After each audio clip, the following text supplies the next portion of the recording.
Hello friends, welcome to my new blog. আমার new ব্লগে তোমাদের সবাইকে অনেক অনেক ওয়েলকাম ও অনেক ভালোবাসা। অনেক দিন পরে আবার একটা ব্লগ বানাচ্ছি। সেটা হচ্ছে এই গরমে ফার্স্ট টাইম আমরা বিয়েবাড়ির ইনভাইট পেয়েছি, সেটা আমরা যাচ্ছি। তো যাওয়ার কথা ছিল না, সবথেকে বড় কথা আমার তো যেতে ইচ্ছা করেই, কিন্তু মামার পাপা কিছুতেই রাজি হচ্ছিল না, যেতে চাইছিল না। তো যাই হোক, অনেক কষ্ট করে রাজি করিয়েছি। আর আমি সাজুগুজু করতে করতে আমার মনে পড়ে গেল ওদের দুজনের তো ড্রেসটা বার করা হয়নি। আমি আগেই বার করে রেখে দিলাম, নাহলে এসে এমনিতে তো যাওয়ার ইচ্ছা নেই, তার উপরে এসে যদি দেখে তার আরও একটু চেঁচামেচি করবে, বলবে আমার যেতে ইচ্ছা করছে না, কিছু না, জোর করে নিয়ে যাচ্ছে। এদিকে আমার জামা টামা কিছু বার করেনি, তো সেই জন্য ওদেরটাও বার করে রেখে দিলাম। আর আমি রেডি হতে স্টার্ট করে দিয়েছি অনেকক্ষণ থেকেই, কারণ খোপা বাঁধবো ভেবেছিলাম, কারণ গরমে চুল ছেড়ে যাওয়া অসম্ভব ব্যাপার, অসম্ভব। তো সেই জন্য আমি খোপাটা আগে করে নিয়েছি, নিয়ে একটু সাজুগুজু করে নিয়েছি, কারণ গরমে তো জানোই। আর আমার প্রচণ্ড ঘাম হয়, মানে কি বলবো, 100%-এর মধ্যে 90% আমার ঘাম হতে থাকে। মানে এত ঘাম আমি দেখিনি, অনেক কাউকে দেখেছি, তো সবাই বলে একটু তোমার বেশিই ঘাম হয়। তো সেই কারণে আমি সাজতে তো আমার ভালোই লাগে, কিন্তু কি করব বলো, বিয়েবাড়ি তো সাজবো না, তো সেই জন্যই একটুখানি সেজেছিলাম।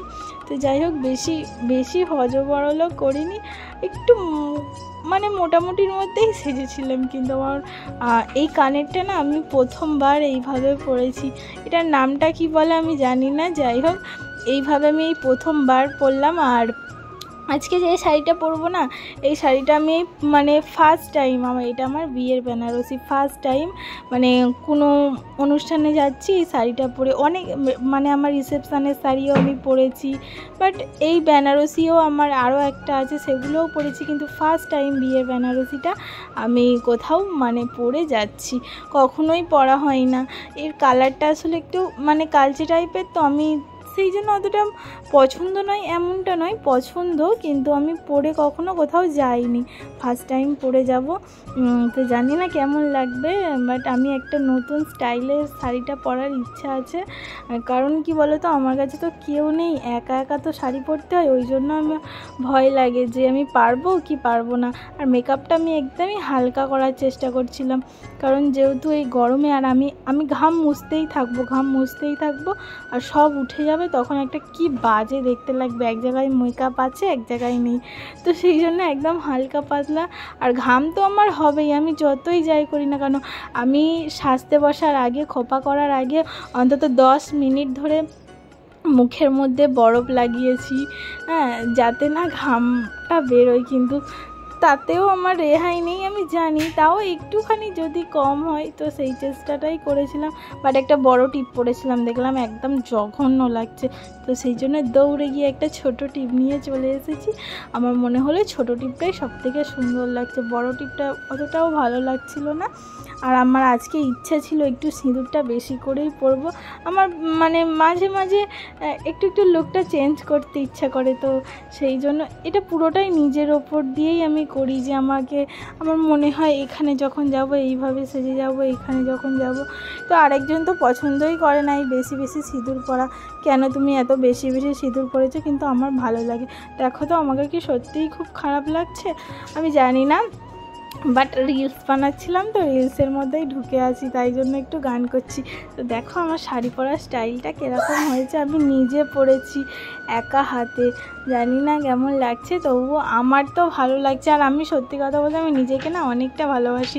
আজকে যে এই শাড়িটা আমি নিজের হাতে একা, কেউ মানে একটুও ধরেনি, নিজেই পরেছি, সত্যি বলছি আমার এত ভালো লাগছিল না, কেউ একটুও হেল্প করেনি। অবশ্যই হেল্প আমি একজনের থেকে নিয়েছি, সেটা হচ্ছে ইউটিউব।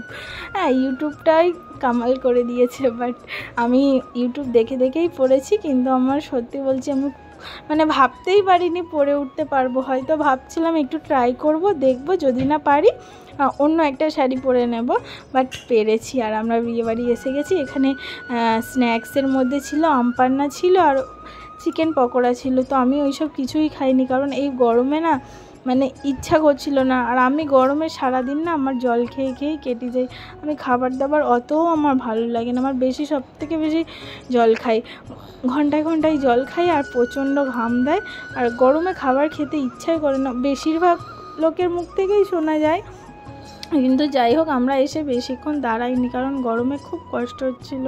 এখন প্রায় 10টা নাগাদ বাজে, তো আমরা এসেই একটুখানি ওখানটায় 10-15 মিনিট দাঁড়িয়ে খাবার টেবিলে এসে গেছি। খেয়ে দিয়ে বাড়ি চলে যাব, কারণ মানে ওদের বিয়েটা, এটা তো বিয়ের রিসেপশন, সেটা আগে বলেছি কি আমি জানি না। হ্যাঁ বলেছি যে আজ বিয়ে বাড়ি আছে, বাট কি বলো তো, বিয়ের লগ্নটা সেই 11টা ছিল, তো অনেকটা লেট হবে, তো আমরা অতক্ষণ দাঁড়াবো না। তাই আমি মামামের পাপা, মাম্মাম, ছোটো কাকু আর কাকিমা এসছে। ভাই একটু বেরিয়েছে বলতে ও ঘুরতে গেছে, তো ও যেহেতু নেই, আজকে আমরা 5 জনই এসেছি। আর ওই দিকেও এসেছে মেজো কাকিমা আর মেজো কাকু। তো আমরা খেতে বসে দেখতে পেলাম মেজো কাকিকে আমাকে আগে দেখতে পাইনি। তো যাই হোক আমরা খেতে বসে গেছি। আর জানো তো আজ অনেক দিন পরে এরকম একটা মেনু খেলাম, সত্যিই খুব ভালো লাগলো। ডাল, আলুর চিপস, পটল চিংড়ি, তারপরে চিকেন, মাছ, মাংস, মিষ্টি, এইটা মানে এই মেনুটা অনেক দিন পরে আজকে আমরা খেয়েছি, বাট আমাদের খাওয়া হয়ে গেছে। সত্যি কথা বলতে এত কষ্ট হচ্ছিল না গরমের মধ্যে, বাট এতক্ষণ এসির মধ্যে ছিলাম, তো এসির মধ্যেই আমি শ্বাসছিলাম, কারণ বাইরে বেরোলেই মানে গলে যাবে এরকম ভেবে, মানে গলে যাবে বলতে মানে মেকআপগুলো গলে যাবে, তো সেই জন্য আমি এসির মধ্যেই ছিলাম। বাট কী করবো, বেরোতে তো হবেই বলো, সেই জন্য এখানে না আমি আর থাকতেই পারছি না, আমার এত কষ্ট হচ্ছে। তাই তাড়াতাড়ি করে খাওয়া দাওয়া করে নিয়েছি।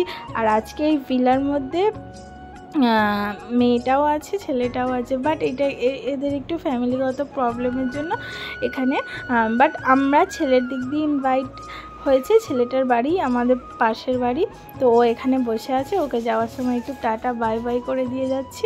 ও বলছিল যে বৌদি সব ঠিকঠাক আছে, তো আমি বললাম হ্যাঁ একদম সব ঠিকঠাক আছে, তোমাকে অত চিন্তা করতে হবে না। তো যাওয়ার আগে একটা ছোট্ট রিলস বানিয়ে বাড়ি ফিরবো। এই পর্যন্তই, টাটা সবাইকে। থ্যাংক ইউ আমার ভিডিওটা দেখার জন্য, অনেক অনেক অনেক ভালোবাসা। তোমরা সবাই খুব ভালো থেকো। আজকে এই পর্যন্তই, টাটা, বাই বাই।